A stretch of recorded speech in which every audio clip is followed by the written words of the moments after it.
lobby be opened. The Union Budget 2021-22 general discussion. माननीय श्री कपिल सिब्बल जी।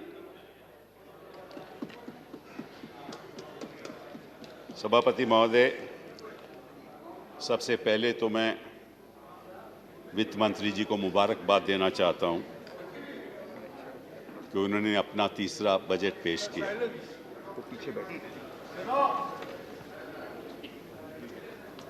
और उनके भाषण में कृपया शांति से बैठे प्लीज। भारत की अपनी जगह प्लीज, कृपया अपनी अपनी जगह बैठे, लॉबी में खड़े होकर बात न करें। माननीय मंत्री जी प्लीज लॉबी प्लीज। हाँ, जैसे मैंने कहा कि सबसे पहले मैं वित्त मंत्री जी को मुबारकबाद देना चाहता हूं कि उन्होंने अपना तीसरा बजट पेश किया। और बजट में शुरुआत में ही मंत्री जी ने भारत की आत्मनिर्भरता की बात की। कोई ऐसा नागरिक नहीं होगा, कोई ऐसा सदस्य नहीं होगा जो ये नहीं चाहता हो कि भारत आत्मनिर्भर हो। हम सभी चाहते हैं, ये हमारा सपना है। लेकिन जो हालात हैं हिंदुस्तान में, जो हिंदुस्तान की आर्थिक स्थिति है, उससे कई सवाल उठते हैं कि वाकई में हम उस दिशा में जा रहे हैं। क्या इस देश का किसान आत्मनिर्भर है? ये सवाल उठता है। क्या हमारे दलित भाई आत्मनिर्भर हैं? क्या अल्पसंख्यक भाई और बहन आत्मनिर्भर हैं? क्या हमारा एमएसएमई सेक्टर आत्मनिर्भर है? क्या छोटे छोटे उद्योग व्यापारी आत्मनिर्भर हैं? इस सवाल का जवाब आपको देना होगा। मैं प्रधानमंत्री जी का भाषण सुन रहा था और उन्होंने कहा कि 86% किसान हिंदुस्तान के, उनकी जो होल्डिंग है, जमीन है, वो 5 एकड़ से कम है। 86%। तो क्या वो आत्मनिर्भर हैं? इसीलिए क्या किसान दिल्ली के बॉर्डर पे शांतिपूर्वक आंदोलन कर रहा है क्योंकि वो आत्मनिर्भर है?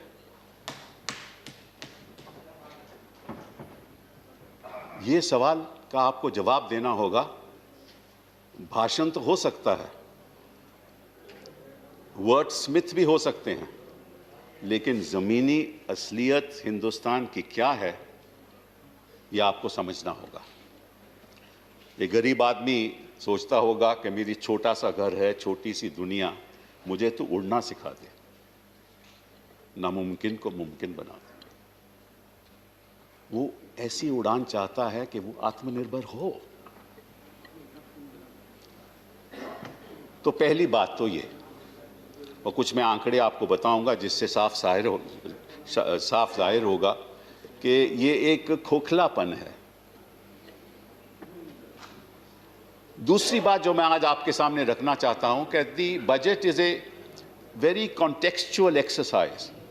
It is in the context of the situation that is prevailing just before the budget, in the context of how the economy grew, that you present the budget. After all, you've been in power from 2014. No more excuses. Congress was power for 60 years. You've been there for 6 years. And so your report card will have to be looked into. Let's see some facts and figures just before COVID happened. Why I say the budget is a contextual exercise? Because just before the COVID, there are certain economic indicators that tell you how badly this economy was managed. And then COVID came, and what's the result of COVID on the economy? I'll give you some of that data also. But let me start by giving you as to what was the state of the economy just before COVID. Industrial investment growth rate. NDA 6%, पुरानी बात कर रहा हूं. UPA 1 25%, UPA 2 3%, BJP 1%, 2%. Credit of bank loans, real growth per year. NDA 13%, UPA 1 20%, UPA 2 6%, BJP 4%. Exports, NDA 16%, UPA 1 24%, UPA 2 18%, BJP 3%. Imports, average growth rate, NDA 15%, UPA 1 31%, UPA 2 16%, BJP 4%. Sales of corporate sector, real growth, NDA 11%, UPA 1 17%, UPA 2 7%, BJP 3%. Corporate profits, NDA 0.7%, UPA 1 2.7%, UPA 2 2.1%, BJP 1.4%. तो मैं आपसे सवाल पूछना चाहता हूं, अगर ये आंकड़े हैं कोविड से पहले, तो कोविड के बाद हिंदुस्तान की जनता की क्या हालत होगी? क्या वो कभी आत्मनिर्भर बन सकता है? This only shows that for the last 5 years you have mismanaged this economy. It only shows that in fact in every budget the twin objectives are growth and equity. Growth and equity. Some people prefer growth, others prefer growth plus equity. And I will demonstrate to you how in this budget you have only preferred growth. You have forgotten about the people of India. You have no heart as far as that poor person is concerned who wants education, who wants primary health centers for health care. The MSME sectors have lost 35%. 35% of all MSMEs have wound up. What have you done for them? Now, let me give you another scenario as to what has happened during the pandemic and what is the state of the economy during the pandemic in 2021. Production of coal, minus 15%. Production of cement, minus 38%. Consumption of steel, minus 56%. Total telephone subscribers, minus 2%. Commercial vehicle sales, minus 84%. Cargo handled at major seaports, minus 19.8%. Cargo handled at airports, minus 57.2%. And these are figures from the Ministry of Statistics and Program Implementation. These are not our figures. Passengers handled at airports, minus 94.1%. Railways net ton kilometers, minus 26.7%. This is Atmanirbharta for you. How does this government justify what it has done? How has it handled the economy? What has it done for the poor? What are the allocations made for the poor? The problem is that there is what is called jugglery of data. You are perpetuating a rigged economic system, and I will demonstrate that. You're establishing an oligarchic economic order, and I will establish that. Just one data you should know. 1% in 2018, 1% of the people of this country owned 58% of the assets of this country. And in 2019, 1% of the people of this country owned 73% of the assets of the country in 1 year. In 1 year. This is a classic case of crony capitalism.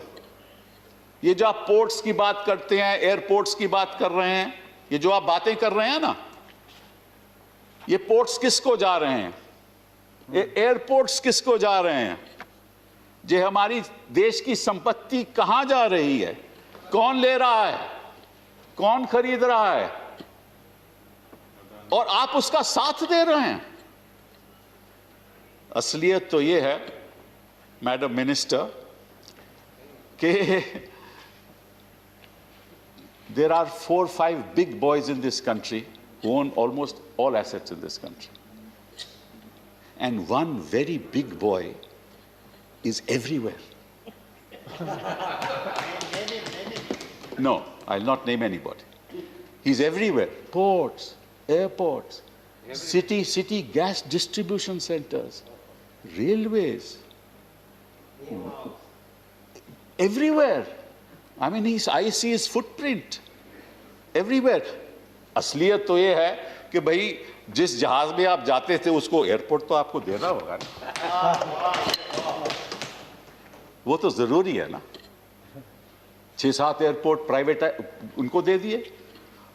NITI Aayog ने विरोध किया, finance ministry ने विरोध किया, उसको overrule कर दिया। तो ये बातें देश के सामने आनी चाहिए। एक और बात आपको बताना चाहता हूं, वो ये है कि आपने अपने बजट में कहा और आपने ये कहना चाहा कि देखो हम कितना अच्छा काम कर रहे हैं, I spend as if you have money to spend. You should have said, my economic management is so bad that I have to borrow. That's right. Let me tell you some basic facts of the economy. And according to your budget documents now, 53% of revenue will come from taxes and 47% revenue will come from non-tax sources. Why is it that you have had a deficit of 9.5%? In 2021? Because your revenue earnings have gone down. Your total tax receipts have declined by 23%. Your tax collection, your target was 24.2 lakh crores. There's a shortfall of 5.24 lakh crores. Your corporate taxes has a shortfall of 2.34 lakh crores. Your income tax has a shortfall of 1.8 lakh crores. That's the shortfall of your revenues. So where is this question of spend? You didn't have the money. So what did you do? You borrowed. And you borrowed, and you borrowed. Because there was no choice. I don't blame you. There was no choice. And now you're saying that in 21-22, the budgeted increase of central tax revenues, budgeted increase, is going to increase by 14.9% to 17.9 lakh crores, which is still below the budgeted estimates of 2021. And further, all this projection is against a backdrop of an expected increase in nominal GDP of 14.4% or real GDP of 11%, which in fact has plunged to minus 7.7% in 2021. तो आप revenues increase कैसे करोगे, ये सवाल उठता है। और जो आप आंकड़े बता रहे हो कि अब आपकी जीडीपी नॉमिनल रेट उसका 14% होगा, वो तो बात की बात है, कब होगा कैसे होगा वो तो वक्त बताएगा। और प्रॉब्लम ये है कि आपने पिछले साल, क्योंकि आपके पास पैसा तो है नहीं और था नहीं, आपने सोचा कि भाई हमारी डिसइन्वेस्टमेंट टारगेट्स जब हम मीट करेंगे तो हमारे पैसा मिल जाएगा। तो आपके disinvestment target for 2021 was what? 2,10,000 crores. What did you achieve? 32,000 crores, which is 15%. And this year our disinvestment target is 1,75,000 crores. That's how you say that you will next year, the fiscal deficit will come down to 6.8%. But where will you achieve 1,75,000 crores if your track record is this? How will you achieve it? fact of the matter is, sir, that the real people of this country who were crying for help, you have jettisoned them. People are hungry for employment. रोजगार है नहीं लोगों के पास. किसी भी sector में देख लो. और मैं आपको कुछ आंकड़े देना चाहता हूं रोजगार के, ताकि आपको, और उसके बारे में तो आपने अपने बजट स्पीच में कुछ कहा भी नहीं. रोजगार का तो, बेरोजगारी का तो नाम ही नहीं लिया. आपके इकोनॉमिक सर्वे में भी, वॉल्यूम 1 में भी रोजगार का कोई जिक्र ही नहीं है. क्योंकि आपको क्या परवाह है, आपके लोगों को रोजगार मिल रहा है, देश की जनता को नहीं मिल रहा. The Center for Monitoring of Indian Economy, CMI, said that 120 million lost jobs during lockdown. What have you done for that 120 million, I ask you, in your budget?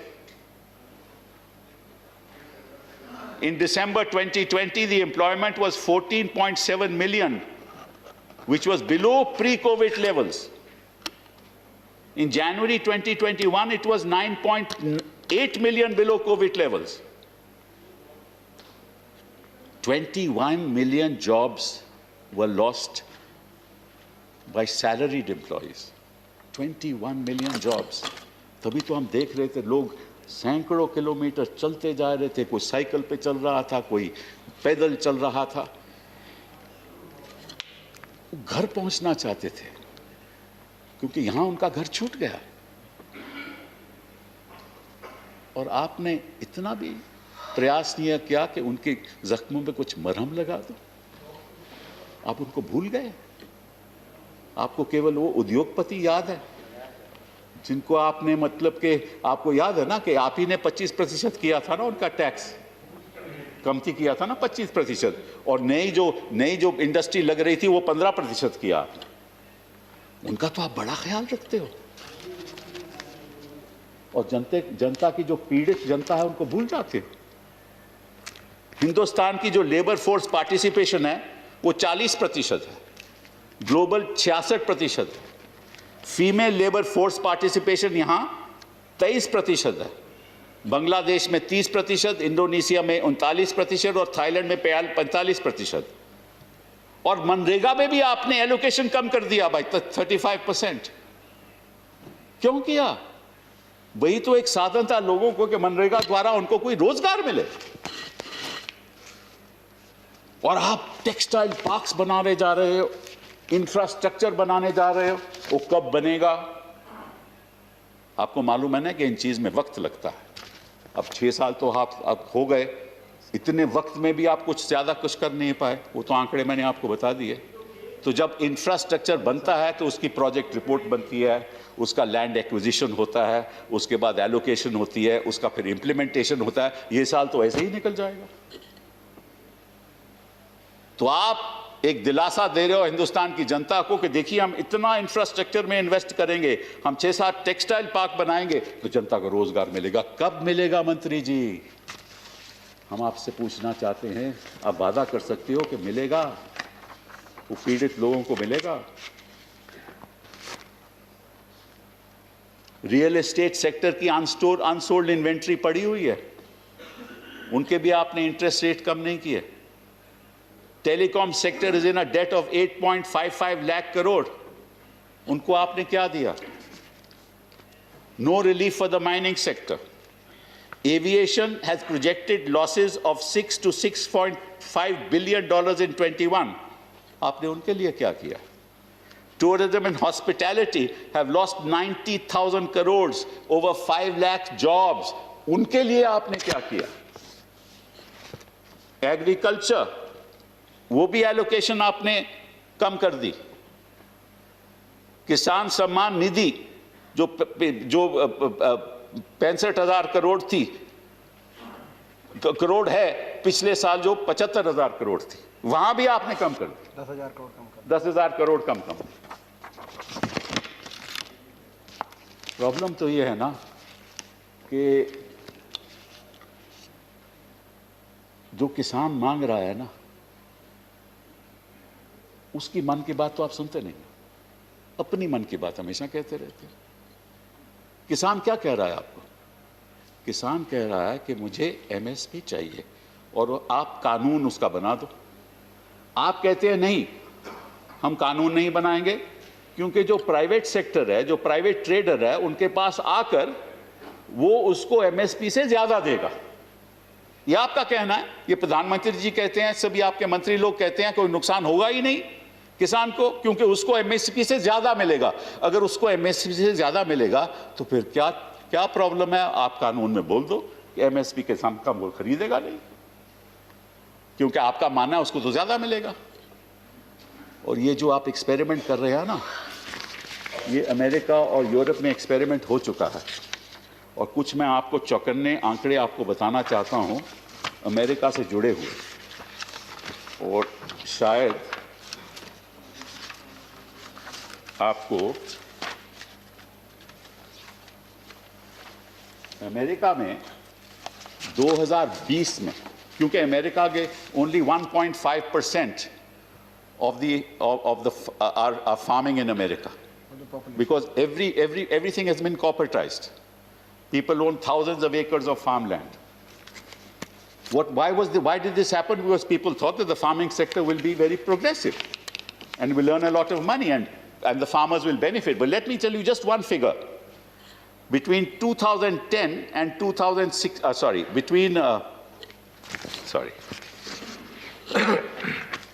that in 2020, American farmers were saddled with a bankruptcy of more than $425 billion. This is corporatization of farming in America, and the result of corporatization. In fact, the rate of suicide in rural America is about 45% higher than in urban America. Small farmlands have disappeared. Now, unlike America, here 40 to 60% of our population is involved in agriculture. और उनके पास कोई विकल्प नहीं है कि कहीं और वो रोजगार कर ले। कोई विकल्प नहीं है। और अगर वो 86% जो किसान हैं उनको अपनी जमीन बेचनी पड़े, वो जाएंगे कहां? जाएं कहां? समझेगा कौन यहां? कहां जाएंगे? क्या रोजगार देंगे आप उनको? और यही हालात यूरोप में है। और इसका नतीजा यह है, आप तो देखिए किसान को $11 बिलियन की सब्सिडी देते हैं, उसमें फर्टिलाइजर सब्सिडी इंक्लूडेड नहीं है, बस $11 बिलियन की आप सब्सिडी देते हैं। चाइना में फार्मर को $185.9 बिलियन की सब्सिडी मिलती है, ईयू में $101.3 बिलियन की, यूएसए में $48.9 billion. And let me tell you another figure. In the US, every farmer gets from the government $62,000 a year to support the farmer. And you're not even willing to give our farmer minimum support price. वो तो ज्यादा नहीं मांगता। आपके उद्योगपति तो हमेशा ज्यादा मांगते हैं, कहते हैं हमारे टैक्स में राहत करो, एग्जेम्पशन कर दो, हमें टैक्स रेट कम कर दो, ये सब कहते हैं ना उद्योगपति, आप उनको दे देते हो। लेकिन किसान जब एमएसपी मांगता है वो देने को तैयार नहीं। वो तो मिनिमम है। आप किसान को तो आप उद्योगपति तो मैक्सिमम देते हो, वो तो बेचारा मिनिमम मांग रहा है। He is not yielding. I am not yielding, sir. I am not yielding. He is not yielding. I am not yielding. No. You please do not. He is not yielding. Do not interrupt. He is not yielding. Please do not interrupt. He is not yielding. I am not yielding. कम से कम सदन को गुमराह मत करें। No, allow me to speak, sir. Please carry on, sir. Sir. So let me now come to two or three other topics which I just want to touch, because I have only 25 minutes and I'll finish within that time. Sir, the finance minister very well knows that there is a ministry's report, Reserve Bank of India's report of July 2020, because the finance minister has suggested that all the NPAs, and the NPAs are now are snowballing, all the NPAs will be transferred to a new asset reconstruction company. And they will then be managed by an asset management company. And then the scheme seems to be, because the details of the scheme are not with us, but broadly, what you say is that the net worth of an NPA will be determined after minusing the provisioning in the bank accounts, in the accounts of the bank. And that of that net worth, say that net worth comes to 100 crores. Just give an example. 15% will be paid in cash to the bank, and the balance 85% will be a sort of a haircut for the bank, right? And then security receipts will be given to this asset reconstruction company, and through those security receipts, the value of the asset will be realized. This is the scheme that you have adopted. Now, we don't know at what stage the 15% cash is to be given. Nobody knows. And from where? From which account? And all this will be managed by the public sector banks who were actually mismanaged earlier and brought the NPAs to this high level. This will all be managed by the public sector banks.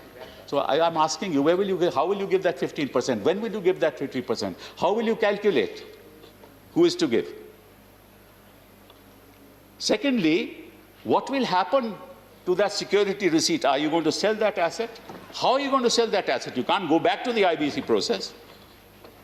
If you go back to the IBC process, it will land in the same fashion. So will you do it through private negotiations like you have done in the past? And you know who will buy it in those private negotiations? And I'm surprised that the budget papers do not reflect the manner in which you're going to dispose this off, how it is going to be done. And you're leaving it to later time. I thought that an important proposal like this should be so transparent that all of us could have looked at it and debated it.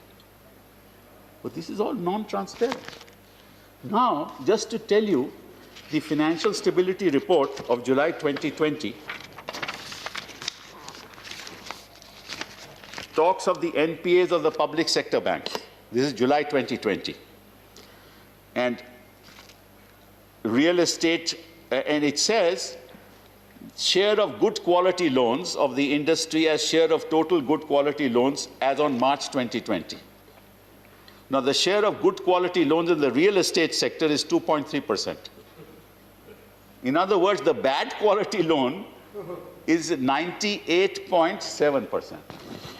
Sorry, 97.7%. Collection and distribution of electricity. Good quality loans is 2.5%. Bad quality is 97.5%. Public utility services, I can go on with these figures. Yeah. I don't want. Please conclude now. Your time is over. No, sir, my time is not over. No, it's not over yet. I've got 2, 3, 4 minutes. Give me another 5 minutes.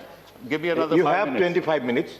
Give me another 5 minutes. I'll finish. Don't mind, sir. Don't give me a... No. You conclude as early as possible. I will, sir. Your time is over. I will conclude before 2:30. So, right? I'm giving you another 2-3 minutes, but... No, I'll conclude before 2:30. I started after 12 o'clock. 1:30. You started at 1:50... 12:54. Sir, मुझे बोलने दीजिए. We are just wasting a minute's time. Please carry on. Now, the point is, if this is the state of the NPAs, there is a latest report of the Reserve Bank of India of January 2021. And that latest report, and I quote what it says, is macro stress assets for credit risk show that SCB's GNPA ratio may increase from 7.5% in September 2020 to 13.5% by September 2021. Under the baseline scenario, in the macroeconomic environment deteriorates, if the macroeconomic environment deteriorates, the ratio may escalate to 14.8% under the severe stress scenario. These projections are indicative of the possible economic impairment latent in bank portfolios. 14.8%. Now, if that's the state of the economy and that's the state of the NPAs in the bank and that's the state of the banks, even if you transfer the bad loans of 2.1 lakh crores, which you intend to do to an ARC, these bad assets will continue. These NPAs will continue. They're not going to stop. Now what you want to do? Actually, you want to sell and monetize all the assets in this country. Award private train bids for completion by May 2021. You're going to sell Kolkata Metro, Concon Rail, track and overhead equipment, redevelopment of railway colonies, railway hospitals. You're going to sell 10,000 crores power transmission assets. Please conclude now. Please conclude. No, Your sir, time is I've got a few minutes. No. Your time is over. I have the watch. You know, you ask your chief. 2 minutes, Your time okay. is over. So you're going to privatize that. And who are you going to give it to? Now, sir, I just want to say just one last thing and give me 2 minutes for that, and then I'm done.